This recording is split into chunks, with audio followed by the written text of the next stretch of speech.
Hey folks, welcome, welcome, welcome. Thanks for joining us today. We're going to give people just 1 minute to join in case they have any Zoom problems, because we know that sometimes Zoom is a little wonky. So as we give people that 1 minute, I would love to find out where you're joining us from today. If you would type it in the chat, that'd be awesome. I'm going to type mine in the chat. I am in Mammoth Lakes, California. So yeah, let us know where you're from. It's always awesome to see Boulder, Colorado, Michigan. Hey, oh, that's you, Sarah. Yeah, amazing. Thank you guys for typing it. It's so cool to see all the different places that people join in. This is really, really amazing. So we're gonna give people just that 1 more minute to join. We have a lot of great folks, a lot of new faces. We've got another person from Michigan. Hey, Anna, and Washington, and Texas, and Pennsylvania. And this is amazing. So many different places. I love it. Cool.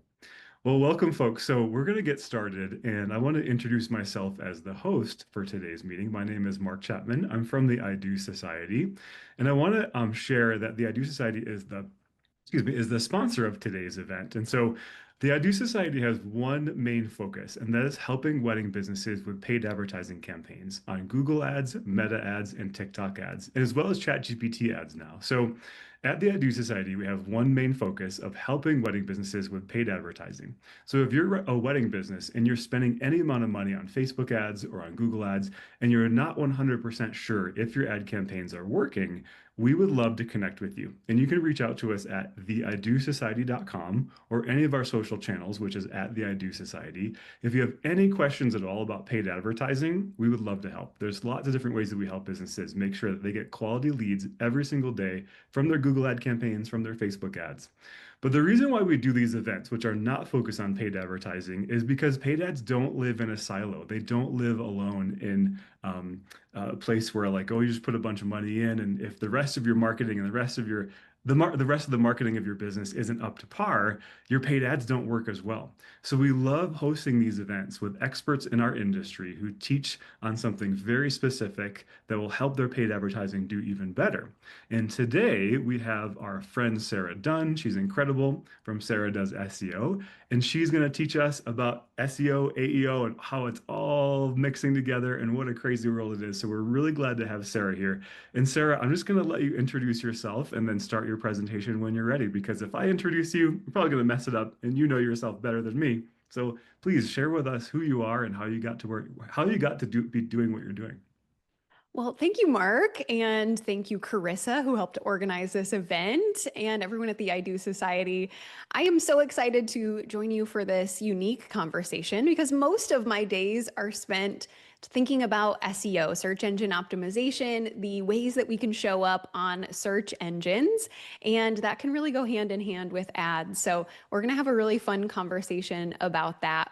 And I'm going to explain a little bit more about what I do when I start pulling up my slides. But just for fun, I will let you know that I am currently in Southwest Michigan. That's where I'm from. I spend winter in Florida because I'm allergic to snow and I never want to see another snowflake. So that's my fun fact of the day. I also want to let everyone in on the fun fact that Mark and I just discovered about each other is that we both That's read so the great. announcements in high school. So Right. apparently, there is a pipeline from announcement reader to online entrepreneur. I'm not sure what it is, but I thought that was our fun fact of the day. So All right. crazy. Yeah. And if anyone, I forgot to share too, sorry, Sarah, before you start, if anyone has questions as Sarah presents, please drop them into the chat. She's an amazing presenter. And if you have a question that prevents us from like going forward, and we want to make sure you understand every step of the way. So drop your questions in the chat as we go along, and then we'll have some Q&A time at the end as well. So back over to you, Sarah. Yeah, this is a no stupid questions environment. I know sometimes when we talk about marketing, especially about search engines, people can feel really sheepish about answering or asking a question. I should probably know this, but so I don't want anyone to feel like that. Please feel free to ask any question in the chat, and Mark will make sure that I get it answered at the right point in today. So, all right. No more preamble, I say. Let's go ahead. I'm going to share my screen where I have prepared some fun things for our group today. And I'm trying a new thing where I'm sharing a Chrome tab. So I think I've got it. Okay. Looks good. And a thumbs up from Mark. All right, rock and roll. Well, this is our topic for today. We're going to talk about wedding SEO in 2026 and 2027 and how we can talk about search, AI optimization for AI-based search tools, as well as how ads fit in. So that is our goal. Now, overall, this is what I want for you. And what's really special about search. I want you and your business to get found when a searcher wants exactly what you have to offer. So, ads can accomplish this, so can SEO. And that is the point of why we're together today. All right, here's my intro really quick. I'm Sarah Dunn. My agency is called Sara Does SEO. Kind of obvious why. I do specialize in wedding industry SEO only. So I work every single day to understand how engaged couples search online. And it is my job to figure out why some businesses show up at the top of the search results and others get stuck down on page 9. I've done this with a lot of wedding businesses. We're talking over 4,000 between clients and students. And for my clients, I help to drive over 1 million website visits every year from search. Now, this is my lane. SEO is my lane. I'm going to explain what SEO means. I want to say what my lane is not. And that is, I'm not an ads expert. But the good news is that the folks at the I Do Society absolutely are. And I really believe that SEO and ads can be used hand in hand. And I'm going to share more about that in a minute. But I do want to say a lot of my clients do SEO and do paid ads because they want the benefit of both. And I think that that is a great option. So I want to say that out loud before I say SEO is my favorite thing. And I want to make sure that we take a step back and talk about what SEO really means. I never like to dive too far into an SEO presentation without giving you a really clear definition so we're on the same page. I want to make this less scary for anyone who has never worked on SEO before or has tried and been very intimidated. So here's my definition. SEO stands for search engine optimization, and that means our ability as website owners and business owners to influence where your business shows up in the search engine results. And when I'm talking about SEO, search engine optimization, we're talking about the free ways to show up in a Google search. Maybe you're showing up in the map results at the top of the search. Maybe you're one of the blue links below. Maybe you're one of the websites that's mentioned in an AI overview paragraph that now sometimes shows up at the top of a search. My job is in influence so that we convince the search engine your website is the best one to show when a searcher has a really specific need. Now, even just today, someone sent me an Instagram ad they received where a guy holds up a big sign that says, SEO is dead. And so I like to make a little bit of a case that that's not true. And it's especially not true in the wedding industry. So on the screen, I wanted to bring in some stats for you to show how much traffic and clicks is still coming from traditional SEO on Google to wedding industry websites. We're talking 50,000 clicks in a year for a wedding planner's website. Almost 16,000 clicks for a photographer, over 400,000 for bridal shop, and over 20,000 for a wedding venue. So there is lots of traffic to be had from traditional SEO and Google search. So I like to say that off the top, this still rocks, even if someone's trying to tell you SEO is dead or that AI search has killed Google. Let's talk about that. So I do want to make sure that we talk about AI search. I know this is the exciting part of what's changing in search right now. And so I want to give you another acronym. I'm sorry. Let's talk about GEO. GEO is a new acronym that stands for Generative Engine Optimization. And this means our ability to influence AI tools to include your business in their recommendations. So your generative engine that you may want to appeal to might be ChatGPT or Claude or Perplexity or Gemini, or even Google's AI overviews or AI mode. These are all AI-based search tools that are giving the user more of a personalized recommendation.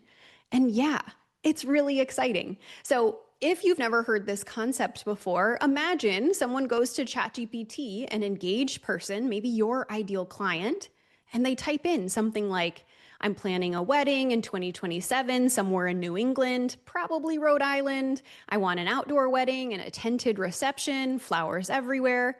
Do I need to hire a wedding planner, and who would you recommend? This is a very different type of search. Lots of context, lots of personality, actually very little direction, very broad. But someone may be asking an AI tool something like this, and then asking that tool to make recommendations for them. And if you are a New England wedding planner who loves tented weddings, wouldn't you love if ChatGPT recommended you to this person? That is what we're figuring out with GEO. Now, the other thing I want to say about this is my industry can't decide what to call it. So I've been calling it GEO or AI search optimization. You might hear AEO, you might hear AI SEO. These are actually all the same things. We just can't decide on a term. So what we're talking about here is AI search optimization. And yes, this is really happening. And this is really driving inquiries and bookings for the wedding industry. And it has been for the last couple years based on what I'm seeing for my clients in their inquiries, based on what I'm hearing from my SEO students who are part of Wedding SEO Bootcamp. And even I am seeing it in social media comments from engaged couples themselves. So on the screen, one of my favorite inquiries that I've seen, a wedding planner client forwarded this to us. This is an inquiry she got where the person said, my venue is a private residence. How did you learn about us? ChatGPT.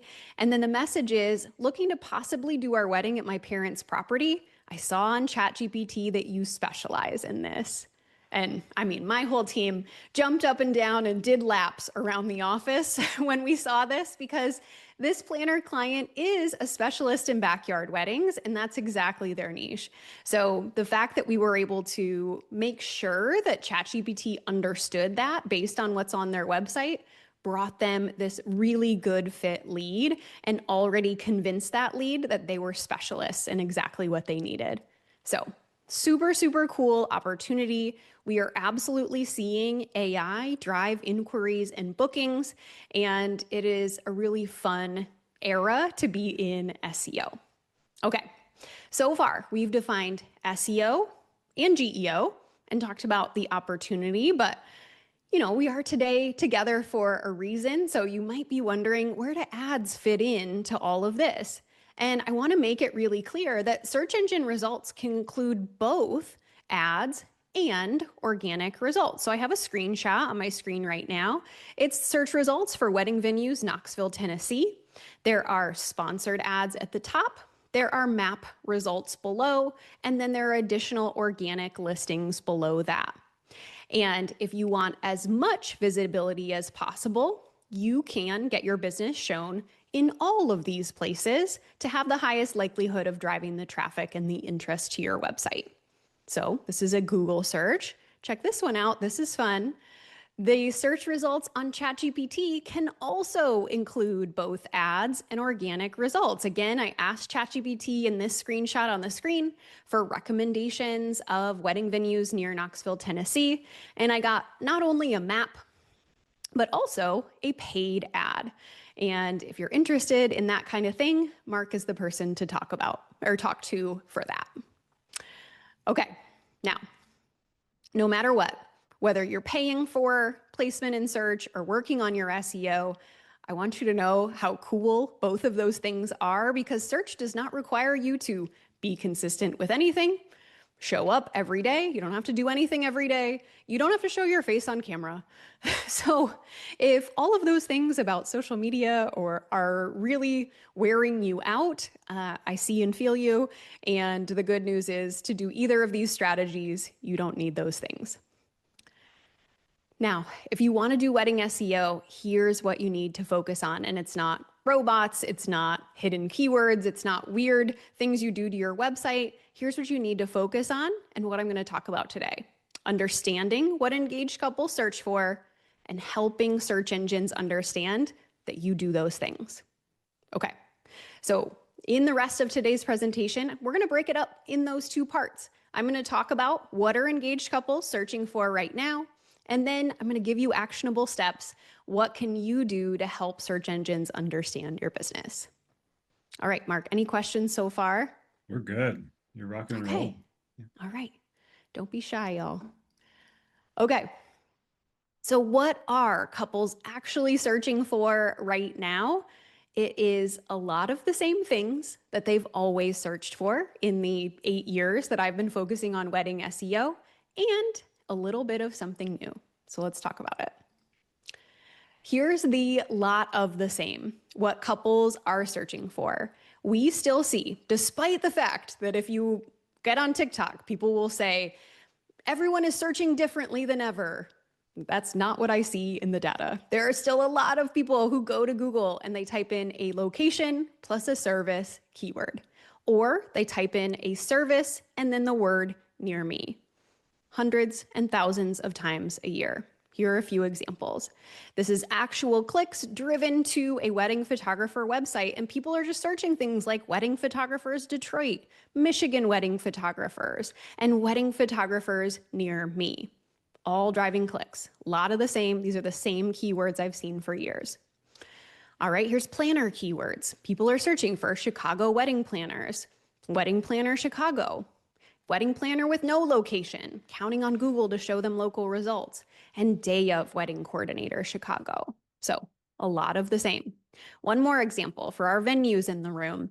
People are searching for all-inclusive wedding venues near me, small wedding venues. So again, it's just a service plus a location. Yes, people are still searching this way on Google, but the hype online wants you to be convinced that everything is changing. But the data really doesn't support that. So traditional search engine keywords are still working. But yes, we are seeing some new things too. So let's talk about those. A couple things that I want to point out that I'm seeing in the evolution of search behavior right now. Number one, longer search phrases. And second, full sentence questions. So people are understanding that search engines are smarter than ever. You can ask them much more complex things than you could 10 years ago. And it actually makes the results better for the most part, not worse. There was a time, the more you gave Google, the worse the results were and more confused. But now people know you can type in more specific things like questions to ask wedding planner before hiring, or elopement packages, all-inclusive, Florida, or all-inclusive wedding packages under $10,000, Florida. So really specific things with multiple different descriptions to them. So that's the number one thing that's new. And then the second is the one that we're all so excited about: people searching using more detailed conversations with their AI tools. So some people certainly are not going to Google and typing in a phrase. They want to have more of that conversation with more details, more context. Maybe they go to Google and maybe they go to ChatGPT and they type in something like, can you help me find a wedding venue near Disney World for a small wedding, maybe 50 to 60 guests. I want to do an outdoor ceremony in March. So much more detailed, includes dates, includes wedding size. The tricky thing here is that we as search professionals don't really have data on what people are typing into their AI tools. So we've been able for years to make very data-driven decisions about what words we need to use on websites, and more nuance has entered the chat here because we really need to be using the words that our ideal clients might use and thinking about what might they be asking their AI tools for. This is a little trickier, but we'll talk about how it works a little bit more. Now, I know this is the part that everyone's excited about, but I'm going to give you one more caveat. Let us be careful with assuming AI search is taking over. Because when I look at the actual data in Google Analytics for our clients, Google usually drives about 70% of their traffic or more. And I haven't seen ChatGPT traffic at over 7%. In the screenshot on my screen right here, I am actually showing some data from a wedding planner's website. You could see over the reporting period, they got over 21,000 visits from Google, and they only got 320 visits from ChatGPT. So that's 68% versus only 1% of traffic. So yes, the opportunity is there. New opportunity, it's still pretty small. All that said, we do love a ChatGPT visitor. And maybe those 320 people might be a little bit more primed to actually move forward with you. Here's what we found through looking at some search traffic. And actually, I'm hearing from my students on my office hours calls.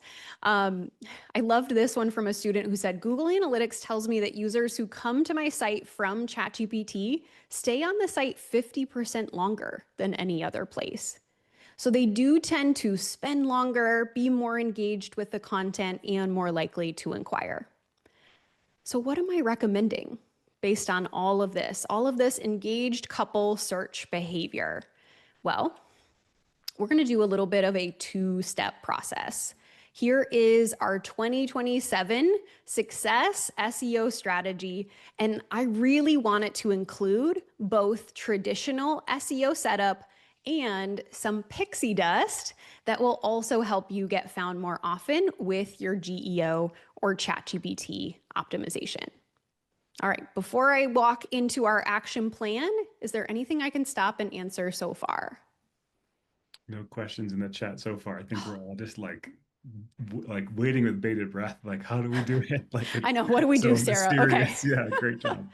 Okay, the questions will come Yeah, as we start talking about action steps. Okay, so I have a few action items that I want everyone in this room to think about. And the good news is they actually don't require any sort of technical knowledge or coding. It is all about how you communicate on your website what you do. All right, step one. This is all I'm going to say about your traditional SEO setup today. It is still incredibly important that you set up and use keywords on your website where Google and AI tools look for them. AI tools, just like Google, are looking for keyword phrases and want to clearly understand what you do. So, my number one tip for your traditional SEO setup is to use your most important keyword on your homepage. Now, by keyword, I usually mean like a multiple word phrase. In the wedding industry, it's usually your location plus your service. So think something like Florida wedding photographer, or Michigan wedding planner, or Atlanta wedding venue. Those kind of keywords. I want to see your most important keyword clearly used on the homepage of your website. And as a quick primer on what that would look like, I got a little screenshot on the right of a fake demo website where I've done some optimization. So in the first red box, at the very top of the page, this is at the bottom of a big hero image, it says Florida wedding photographer. So I love to see the keyword used in a heading near the top of the page. Then you can see where I've underlined right here. I love to see your keyword used again, weaved naturally in a sentence. So maybe you say something like a Florida wedding photographer serving couples across Central Florida, Orlando, and Palm Beach. Or maybe you say something like, I've been a Florida wedding photographer for 15 years and I know what you're going through, or something like that. I want to see the keyword actually used in a sentence within the copy of your page. So we're not talking about just using a keyword and hiding it behind an image. We really want to visually see that keyword so that every type of search tool can clearly read it and Google doesn't think you're hiding it somewhere.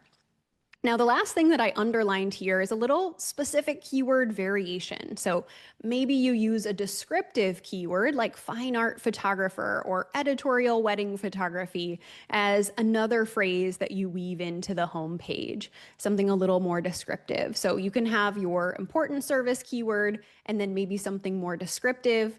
Both of those things are going to help you to show up if someone is searching for fine art wedding photographer in Florida.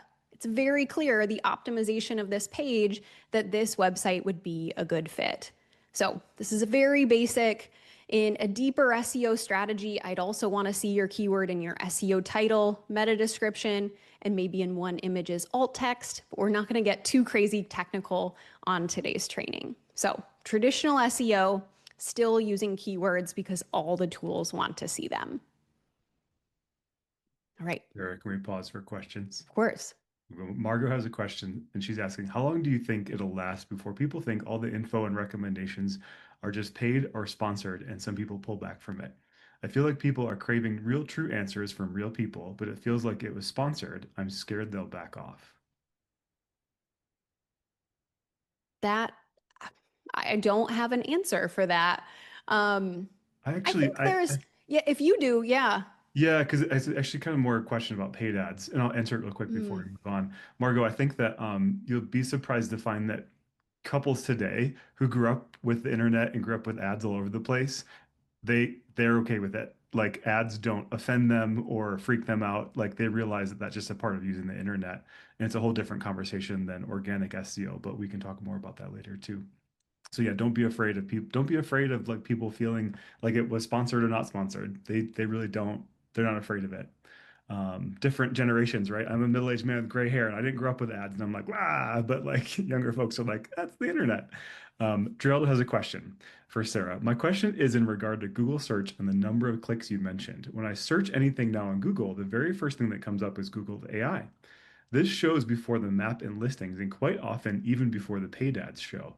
Does this not mean that AI search is going to quickly become the primary way search results happen? So this has been something that we have definitely been dealing with over the last couple years, that AI overview that shows up at the top of a lot of search results.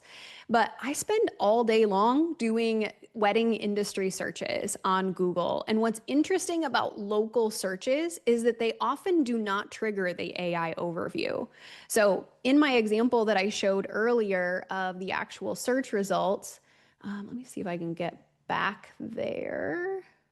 And I'm going to Nope, I second that can't thought quickly. as well, because we look at a ton of search results and people, it's so fascinating. Just as Sarah shared, it's like service and location or location and service, and it doesn't trigger Google's AI. Yeah. Yeah. So with local results, the AI overview is a lot less used. I very rarely see it in this kind of search, wedding venues, Knoxville, Tennessee. You're going to see an AI overview much more often on an informational search, something like when to send your wedding invitations. Because it's really easy for an AI tool to kind of go out to a bunch of pieces of content, summarize it, and bring it to the top. And that's actually why I'm not really recommending anymore that you spend a lot of time on that kind of general knowledge kind of article because AI is likely to deliver the answer without you getting a click. We're really keeping content focused now to more local based topics where we see the click through because people are trying to get more information and compare their results. But if the search that you're doing, so Jared, probably in your everyday life, yeah, you're seeing a lot of AI overviews. I do too. You know, when I'm just like, who's playing in the World Cup tonight? Because I don't watch it, soccer very often.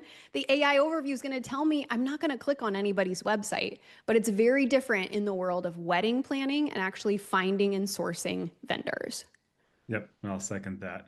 So we have a couple other questions, but I actually think that they're questions you're probably going to answer as you move on through. So let's keep going through, and if we don't get to them, we'll pause for questions again. I love it. Okay. So we just covered our traditional SEO, and you must all be all good on that. So let's go ahead and move on to the AI Pixie test. I have a few different steps because this is the juicy bit. Everybody wants to know what is going to help me actually get recommended more by AI search. And I'm going to tell you that the things that I'm recommending here come from my own wedding industry research, doing a ton of AI searches and looking for patterns and things that seem to work. So, AI pixie dust step number one is using detailed written text on your website that actually explains what you do and why you're different. Now, let me tell you a little bit about how this came up. I did the search in the upper right-hand corner of this slide, pretending I was a bride, looking for a wedding hair and makeup artist, and giving some information. I said, if I were looking for wedding hair and makeup in Orlando, who would you recommend? I have 5 bridesmaids and 2 moms who also want hair and makeup. And of course, ChatGPT had an answer for me, as it does. Great news. There are several strong teams. And it put Christie's artistry design team at number 1. Of course, it's my job to be like, well, why did you do that? And to really dig in to see what Christie's does that is different than their competitors.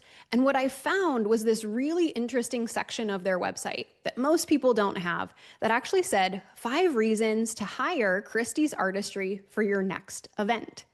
And under that section, they actually wrote 5 reasons and 5 reasons they're different. World renowned leadership and training, no random freelancers, top tier products, expert support.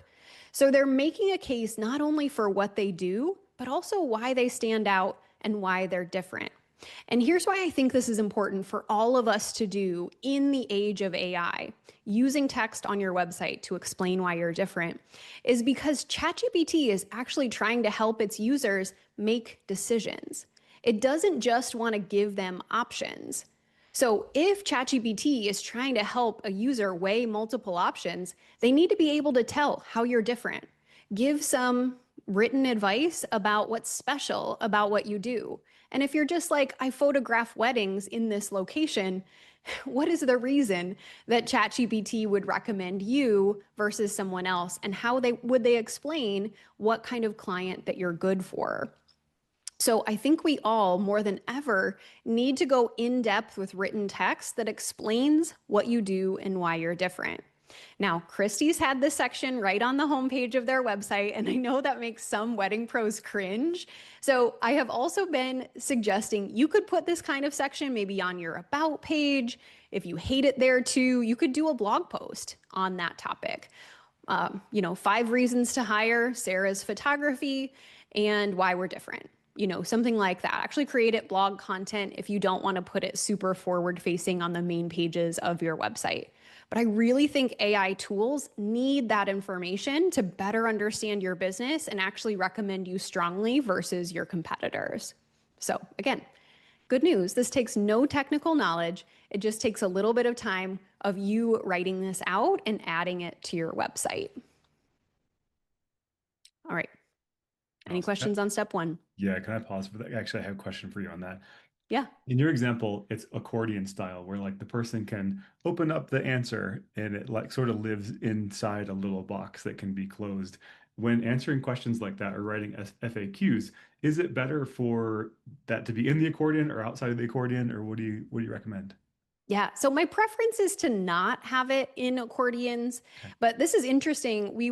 My team and I were listening to a webinar where an AI search expert was like, AI tools don't take the time to read accordions, but we actually ran our own tests on information that was only in accordion features on Squarespace, and ChatGPT knew that information. Interesting. So I do think that the tools can still understand the information, even if it's in an accordion. Kind of depends on how it's built with JavaScript or other coding tools. If you want to make sure AI can read it no matter what, I would prefer that you don't put it in an accordion. But if you won't even put this on your website unless it's accordioned, then do it that way instead. Fair answer. I love it. Rochelle has a question. Can you use your social media site instead of your website? We're part of a hotel chain and don't have free access. Don't they basically like they can't put stuff on their website. So her social media site is another place. Yeah, I mean, you can follow some of these best practices on social media. I've certainly seen social posts that are indexed and included in Google search, sometimes referenced when I ask a really specific question in an AI tool. It's definitely not the best way to do SEO, but it sounds like that's your only option. So consider in a couple of your posts using keywords. Maybe you do a post on what you do and why you're different. So definitely, if that's your only option, follow the same advice in different social media posts too. Another great question is, does AI written blogs, do they get flagged by Google? And I'm going to expand that question to even answers like this. Like if you're using AI to write content for your website, is that in any way flagged or does it harm your SEO and GEO? ZB Couture, she says, I normally humanize them before posting them on my website, but what are the best way to use AI for blog writing and content writing on the website? Oh, I love this. I feel like you're in my brain because I've actually been doing a whole series of social content on this topic. So definitely come hang out with me on Instagram for a few more posts. But here's the key takeaway. Google tells us they don't care if content is human written or AI written, as long as it's genuinely helpful to the user. So what that means though is we can't do lazy content where we don't give it any inputs, where you're just like, I don't know, write me a blog post about this topic, whatever, because then it's not useful or providing any sort of unique value. And so really, really important if you're using AI to write content, give it really detailed prompts from your own perspective, your own experience, give it specific words to use. So I will say, for ZB Couture, if you humanize the post before posting, I think that's a great idea. And the other thing I would recommend is really detailed prompts. So it really comes from your perspective. Amazing. And Bethel, my number one cheerleader, is pointing out that I do have a workshop on exactly this that I'm doing at 2:30 today. So if anyone's curious about AI writing for your blog, I'll lead you through that process. Perfect. I love it. Thanks, Sarah. That's all the questions for now. Okay. All right, let's go to step 2 in your AI pixie dust. And this is another easy but important one. And that is to prove your experience in words. Now, a lot of times I go to a wedding industry website, and it has been really trendy for years for you to use awards badges and featured in logos for kind of your experience and credibility for the user. And that's wonderful for the user, the real person who is coming to your website. They'll go, oh, you've won the Not Best of Weddings. You've been featured in Style Me Pretty. That's really cool. The problem is Google and AI tools have a harder time understanding those signals of authority. And so something I've really been recommending to all businesses over the last couple years is I want you to actually explain how much experience you have using written text on your website. It is so much easier for a search engine robot to read and understand than just logos. The other reason that I bring that to this presentation is, again, when ChatGPT is trying to help users to compare options, one of the things it loves to cite is some sort of measure of experience. So if it's going to recommend a business, it's going to say Sarah's photography has been in business for 15 years, or it's going to say Sarah's photography has photographed over 200 weddings.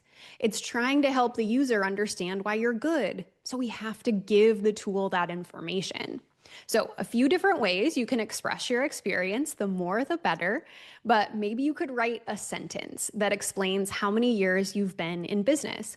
I have a planner website over on the right. They say, welcome to Just Marry, the most trusted name in Orlando wedding planning since 1992. Long time. Another thing you can do, if maybe you haven't been in business for very many years, but maybe you've been in the industry, you could say something about the number of weddings you've done, planned or photographed or assisted in some way. So you could use that measure. The other thing that is basically a must in 2026 is explaining what awards you've won. And I have a really good example of that on the bottom right corner of a photographer's homepage. So they do have those awards and badges, but right above it, we've written a paragraph that actually explains what those awards and badges are. Starling Studio was named Best Columbus Wedding Photographer in 2021 through 2024 by Columbus Weddings and is a multi-year winner of the Not Best of Weddings, etc. So very easy for an AI tool to grab that and just say it back to the user who's asking for Columbus wedding photographers. Who are the best Columbus wedding photographers? Well, this one received that award 4 years in a row. So pretty good recommendation there. Well, that's a pretty easy one, but I definitely recommend making those changes on your homepage or about. Any questions on those? I love it. No questions related to this, but some big picture questions for the end. Awesome. All right, this is the last one. And we promised in the content of this event that we would talk about the thing that I never recommended before, that I've kind of changed my mind about. And that is my number 3. And that is a reviews page on a website. So Sarah of several years ago made some pretty strong statements on TikTok about how useless reviews pages were on websites. You know, when you have a link in your menu that says love notes or testimonials, stats tell us that most users don't click on that. They're like, we know you're just bragging about yourself on this page. But here's the thing. AI tools love going to a page on your website that you've clearly marked as reviews If the user is asking, does this business have good reviews? Or do you think they're trustworthy? You can actually influence the answer to those questions by having a clearly marked reviews page on your website. It also works beautifully if people are actually searching on Google for something like Greencrest Manor reviews. Did you know your own website can rank #1? It's so beautiful. You can control that narrative by having a reviews page. So I'm recommending everybody create a reviews page in the age of AI so that we're feeding the AI tools with the best reviews of your business, especially the ones that talk about why you're different or talk about why your primary services are incredible. I'll give you one example. We're working with a wedding venue right now, and they do all-inclusive weddings. So we made sure to pick any review where the user or where the reviewer was like, oh, the all-inclusive wedding package made our life so easy. Like, yes, yes, yes, yes, we need all of those. So using a reviews page is a fantastic way to control the narrative about your business and give more information to AI tools. Now, everybody is always like, where do I put it? So here's my practical answer. You're going to create this page in the back end of your website. It does not need to be linked in your main menu. We've mostly been dropping a link to this in the footer of the website. So that section that shows up at the very bottom of every single page, maybe under a quick links kind of link section there, just enough so Google can find it clearly on your website, but it doesn't need to go in the top bar because, as I mentioned, most visitors to your website won't click that page anyway, so it's kind of a waste of space.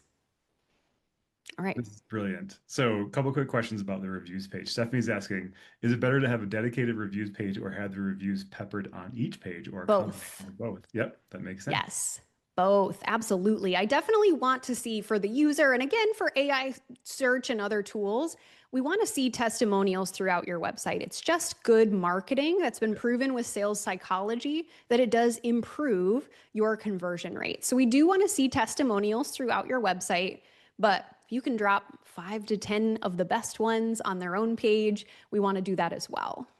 I love it. And someone's asking about should the reviews be text versus video or both? Ooh, definitely text, video optional, but we've got to get the text of the review on here. And in my example on the screen, you can actually see that they've pretty much used the full content of the review, which when I'm picking testimonials for other pages of a website, I might just take it down to like the shortest part or like the juiciest part of that testimonial. On the reviews page, I want to see the full text of that review because we want to give as much information to our search tools as possible. So drop them on here full length. That's what I'd recommend. Wouldn't old Sarah be so shocked that you're saying this? Oh, old Sarah is so disgusted with You're me so right now. disgusting. For a reviews page, is there a best title for this? Testimonials, reviews, love notes? What's the best word? Reviews. Right That on. is the word that the searcher actually searches for. Yep.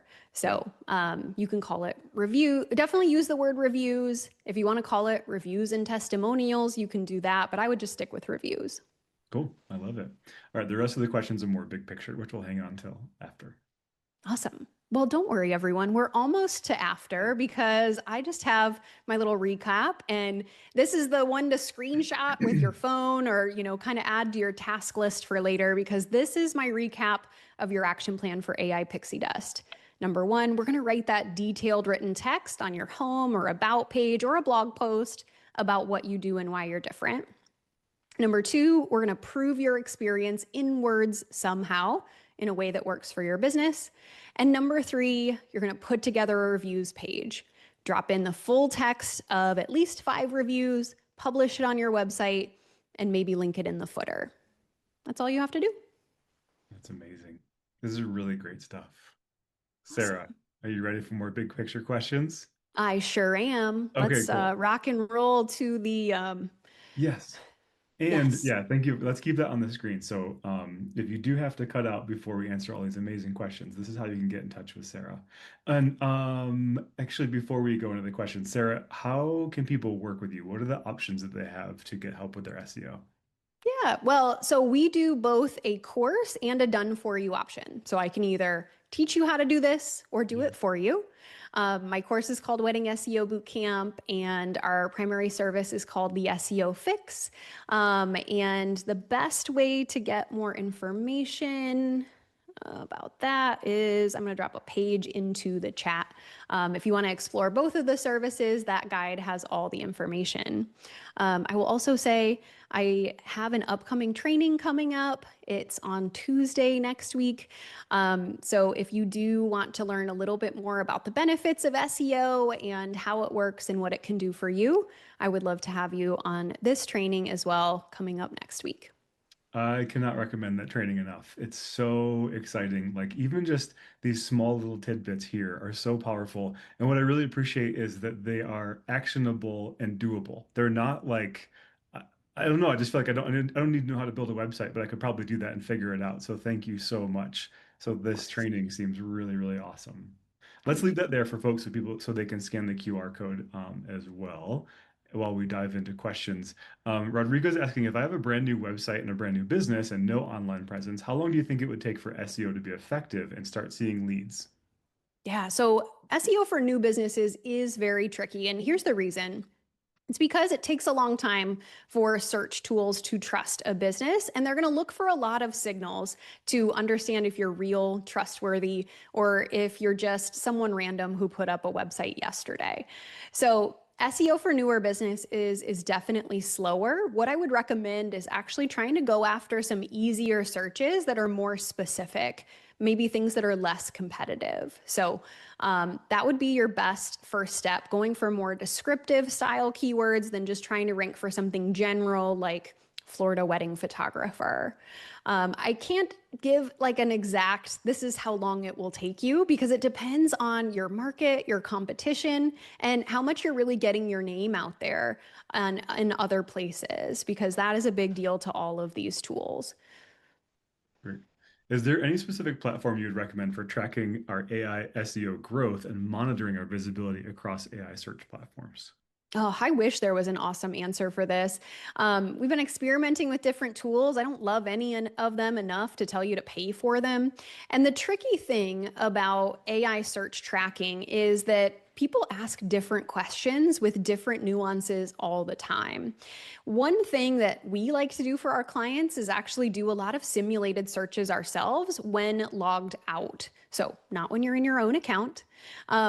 But actually doing searches maybe every month or 2 months, similar searches, and seeing how the AI search results are changing yourself. So you can understand who's getting recommended, maybe features that are changing there in those search results. That's free. And I think it's actually more informative. Makes sense. Does using free website tools like Wix affect how often you appear on a search engine, or does it affect your SEO and or GEO if you use a free tool like Wix? So, this is a little bit of a nuanced question. In general, platform for SEO.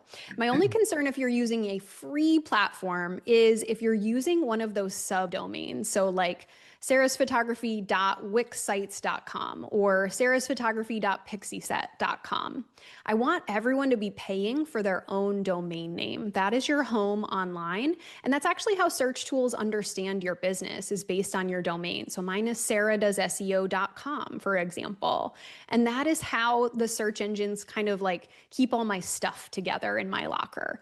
So I don't care if you're using a free platform, but I do want you to pay for a domain. It should be $25 a year or less. Perfect. Thank you. Does having quick links in the footer count as a backlink? They don't count as a backlink. So when we talk about backlinks for SEO, that is when someone else on the internet, a different website, links into you. So when Mark puts out this event and he puts it online and says, Sarah from Sarah Does SEO will be here and links to me, that's a backlink. But if I put a link on my own website to my own stuff, that doesn't count with as much value for your SEO. So a link to your own reviews page does not count as a backlink.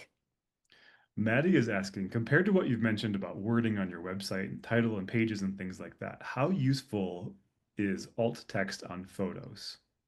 Or how Yes, powerful comparatively? Yeah, we do love alt text on photos, but if you're asking this comparative question, it's much more important to include keywords in the visible written text on the page, the actual topic of the page itself.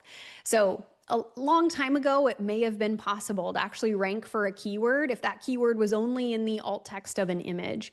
It no longer works that way because a lot of people could spam weird things into the alt text of their images because it is invisible. So yes, we like adding alt text to support our on-page optimizations, but the things that I mentioned in that step one are still really, really important. So put your keywords visibly in the text of the page. Perfect. Preeto's asking, my website has two keywords. Does that hurt my SEO score, either for traditional SEO or AI SEO? His current website title keyword is Toronto wedding photographer, and then the bar, and then GTA wedding photography. I'm assuming GTA stands for like Greater Toronto Area wedding photography. So there's two keywords. Does that hurt him in any way? I don't, in that particular example, I think those are probably synonyms. You're talking about the same area. So that should be totally fine. One thing though that doesn't really work, I won't say this hurts SEO, it just doesn't work, is if you try to include two very different locations. So we actually worked with a photographer last week. She was trying to optimize everything on her website for DC and Brooklyn. So every single page was like DC and Brooklyn wedding photographer, DC and Brooklyn maternity photographer.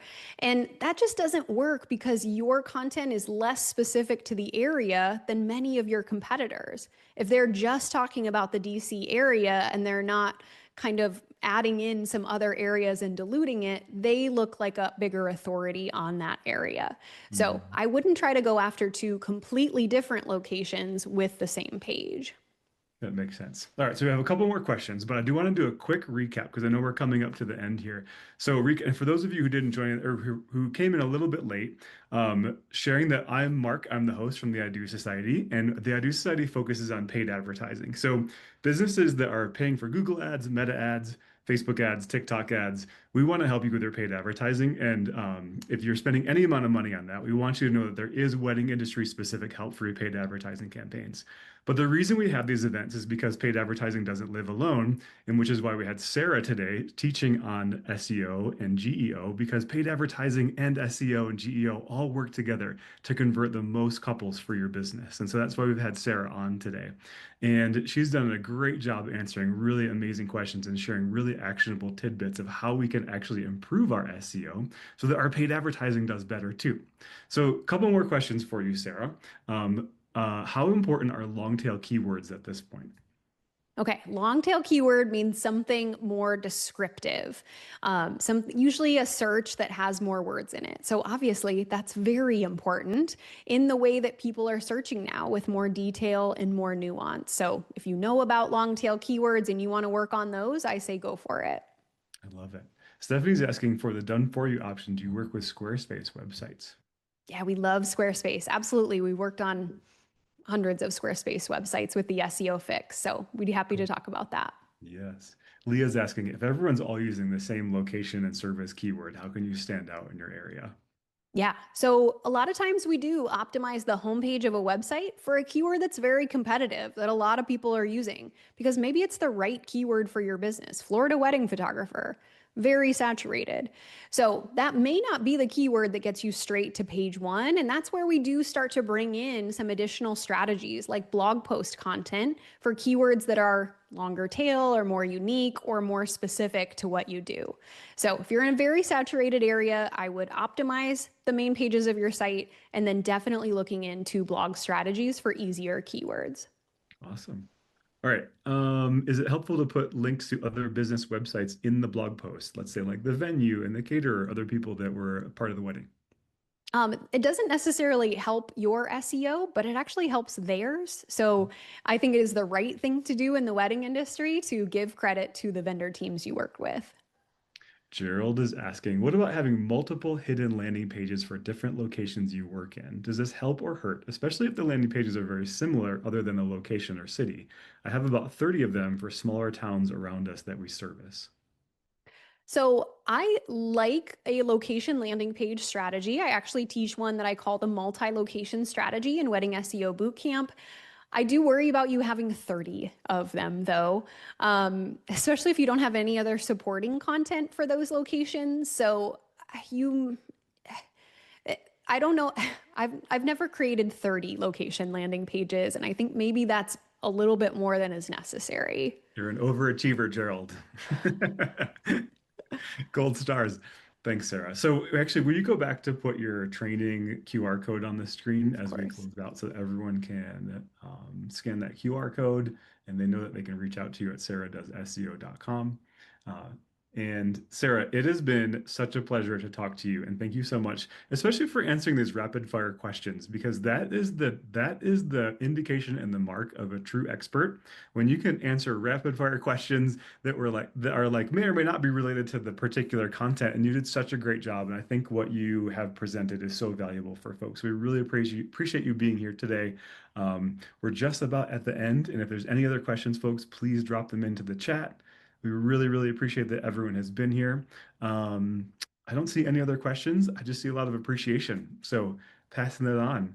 I love it. Awesome. So we'll Awesome. we'll Well, I close love to out. do this. Thank you for the opportunity.